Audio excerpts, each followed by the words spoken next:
শহীদ মুগ্ধ, শহীদ ওয়াসিম ও শহীদ শরীফ ওসমান বিন হাদি সহ জুলাই গণহত্যার শিকার আমাদের প্রায় 2000 ভাই ও বোনের যে হত্যা হয়েছে, এই হত্যায় জড়িত পুলিশ, সেনাবাহিনী, আমলাতন্ত্র, আওয়ামী ফ্যাসিবাদী এবং তাদের সমর্থক সুশীল সমাজ, শাহবাগী গোষ্ঠী, এই সবার বিচার করার জন্য আমরা নবনির্বাচিত সরকারকে একটি বার্তা দিতে চাই।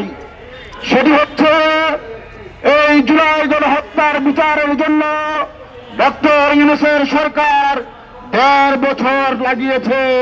শুধু ঢাকায় একটি ট্রাইব্যুনাল করে কয়েকজনের টোকেন বিচার করেছে, কিন্তু জুলাই গণহত্যার বিচারের ক্ষেত্রে প্রত্যেকটি শহীদের, প্রত্যেকটি আহতের ঘটনার সাথে জড়িত সকলের বিচার করতে হবে।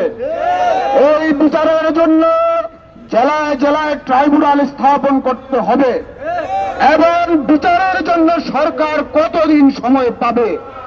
আজকের সমাবেশে আমি সেই আলটিমেটাম ঘোষণা করছি, 6 মাসের মধ্যে জুলাই গণহত্যার বিচার ও শাস্তি কার্যকর করতে হবে।